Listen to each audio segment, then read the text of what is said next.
What can you become an expert in within a year if you devote 1 hour a day to it? Meditation, moving your eyebrows, cooking. Plus, you can gather volunteers for tasting. Tetris. I think this topic only applies to simple skills. From my experience, I can say that 1 hour of practice a day will make you an expert at spinning different objects on your fingers. I can spin practically anything relatively flat that's bigger than a tablet. The main thing is that I can lift it. Laptops, notebooks, suitcases, plates, cereal boxes, pillows. Well, you get the idea. Suitcases? Procrastination. So many likes. I guess all of them will leave their comments a bit later. I'll leave a like on this comment a bit later. Time to practice procrastination. Well, I'll start tomorrow. Rubik's Cube. As someone whose friends spent about an hour a day solving a Rubik's Cube, I can say one thing. Now he can solve a real monster with 21 sides, which he bought for $50 or so. Edit. Sorry, my mistake. My friend said it has 30 sides. Juggling. Yeah. That's how I learned to juggle 3 balls on weekends, doing more than 20 throws. I don't know. For me, it worked perfectly the first try to juggle balls. You know, in roadside toilets, some things just come naturally. Writing with your weak hand. Useful when you lose your other hand. And also convenient when you need to finish 2 homework assignments at once while the teacher is collecting notebooks. I don't know what you guys are talking about. I've been training all my life to write with my strong hand, and still no one the hell can read my handwriting. Dog training. Maybe you won't become an expert in dog training, but you'll definitely have a great friend. That's 100%.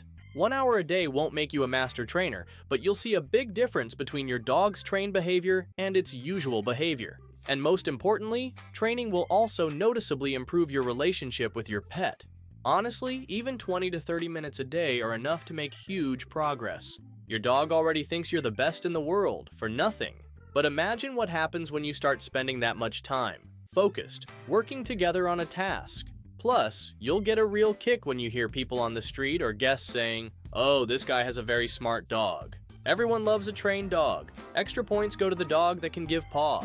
Learning to accurately tell when an hour has passed. I once worked with an old German man named Rainer. He didn't wear a watch because he could guess the time with an accuracy of plus or minus 15 minutes. He didn't have a mobile phone because of radiation. I tested this guy literally hundreds of times, and he always gave the right answer. Even after 12 bottles of beer, he knew what time it was. He didn't even have an alarm clock. He could wake up at any desired time naturally. I'm still shocked by him.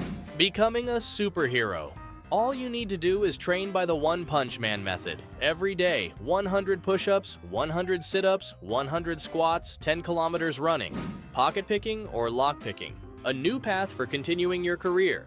You just opened a new branch of the skill tree. Now you can use your lockpicking skill to unlock other branches. Well, you won't become an expert, but you'll get noticeably better at drawing if you practice every day. I came here exactly to write about that. I teach drawing, and most of my students significantly level up during a year just by spending a few hours a week in class. Those who practice constantly at home, even just doodling every day, progress even more. I don't think anyone can reach perfection in drawing overall. I've been drawing for about 25 years and I'm still improving. I'm an absolute zero at drawing. Can you give some advice that could help me and others like me who want to learn to draw? Don't rush. Start with small, simple drawings. Don't try to immediately realize your genius ideas. Draw a cup, draw it again, then again, again and again and again and again. Look at your drawing until you get bored. Then look at it again. If you drew some object and think you did great, then draw it at least 20 more times. Never stop. Constantly practice the basics of drawing perspective. You can find several excellent tutorials online. Relax your hand. Don't hold the pencil as if you're writing. Avoid what you usually do.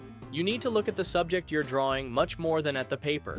Physical exercise. So many people work out for a couple of days and then go, "Oh no, this doesn't work, I'll never lose weight.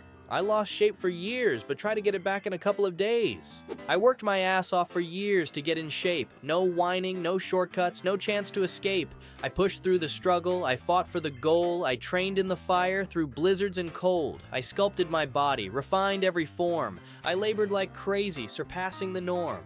No comfort, no rest, no time for the leisure. My mission is done. Now I'm round like a treasure.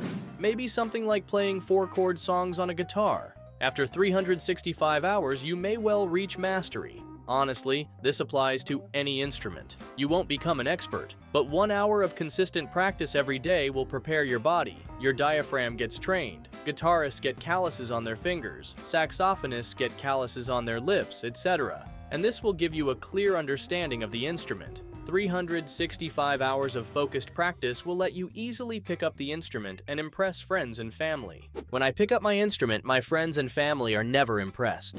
Typing. Pros type about 70 to 80 words per minute. That's easy to achieve by practicing every day. Yeah, in high school we typed every day for 180 days a year, 45 minutes each day, and yeah, we were damn good at it. I went to a decent school and definitely learned many good useful skills. Typing is at the very top of that list. I'm so grateful I had a wonderful teacher who made learning easier and let us enjoy typing. It's a very important life skill that I take for granted. Backflip. I'd die on the very first day of practice. It's very important to have a spotter nearby. And what exactly does the spotter do? Like, is he supposed to catch you before you smash your head? Edit. Yeah. Thanks for your attempts to explain. I still didn't get an answer that satisfied me. I did some research myself. Some of you were on the right track. Basically, for the most part, the spotter watches if you have fear before trying to do the flip. If you do, you'll fuck up. If not, you'll do it. Running.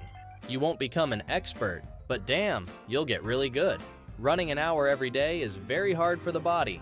Bad idea to set that as a goal, especially if you're new to running. You need to increase training intensity step by step, gradually. A huge part of running practice is proper rest. If you don't let your body rest properly, unfortunately, you won't become an expert at running. I have huge experience in practicing rest for my body. Then you must be ready for jogging. You can probably become a decent shooter if you practice sport shooting with a rifle or pistol. 365 hours of shooting. You'll spend a fortune on ammo though. People who talk about learning languages are very mistaken. In 365 hours, you'll reach a good beginner level, or maybe move to intermediate level, and that's for easy languages. In 365 hours of learning a difficult language, you'll only just start to understand how it works in general. Forget mastery. Exactly. According to the Foreign Service Institute, even the closest language to ours takes about 600 hours of practice to master at a basic level. Arabic, Cantonese, Mandarin, Japanese, and Korean require 2,200 hours, or 7 years of such practice. Actually, it depends on many factors. For example, if you have experience with a similar language, like Dutch, German, Spanish, Italian, Portuguese, etc., you'll learn much faster. Also, if you've studied languages before, that learning how to learn a language skill will help you and make learning new ones easier. Over a year, I spent about 300 hours studying French and started speaking it fluently. But that wouldn't have happened if I didn't know Spanish and English. Excel. It seems absurd how useful this skill is for so many people. But considering how many jobs on the market are tied to Excel, I can't imagine another skill that would be a better investment in yourself. I learned Excel and Google Sheets to put together and sort out all the crap in our department. This year at work, I was paid a $7,200 stipend to help other departments sort out and organize all their crap. The beauty is that once I organize everything, literally no one the hell will need to worry about how to do it. So they'll have to keep paying me to maintain the whole system. Sounds like an evil plan, but really I just want all this crap sorted properly. Soldering. If you had new materials and new equipment for daily soldering practice, if you soldered an hour a day, by the end of the year you'd be a damn wizard. You'd also be drowning in debt just from paying for all those tools and spare parts, but hey, no risk, no champagne. Edit. I wrote about soldering in that way given the context of the question, but you can learn the basics in an hour, gain basic skills in a few sessions. You don't have to be a damn wizard to create a lot of useful stuff, as many below say. Basic soldering skills require only a few cheap tools, and they're available to almost anyone. I've taught many people to solder in a few minutes, and you can learn it too. So many people here are really devaluing the word expert. Yeah, I'm just a loser who plays games. But in most online games, 365 hours is newbie numbers. While in Rocket League, 365 hours is a ton for most people. Not bragging, since I've put more than 365 hours into only 2 games. You won't become an expert, but if you spend an hour a day learning programming and use that time well, you'll obviously become employable. And from my own experience, I'll say that working in IT is damn good. I've never worked weekends. My absolute max was 40 hours a week. People usually treat me well. There's a lot of money, a lot of free lunches. Yes, they exist, Many extra benefits and perks. My personal message is this: a lot of people think programming is something only very smart people can do, and that's the wrong idea. Programming is a skill anyone can learn if they spend their time. Many people also think programmers are mostly nerds, or that to be a programmer you need to have passion for it. That's also total bullshit. How many people in the world get paid for doing what they love? Do you think garbage men love collecting garbage? No, but they get paid anyway.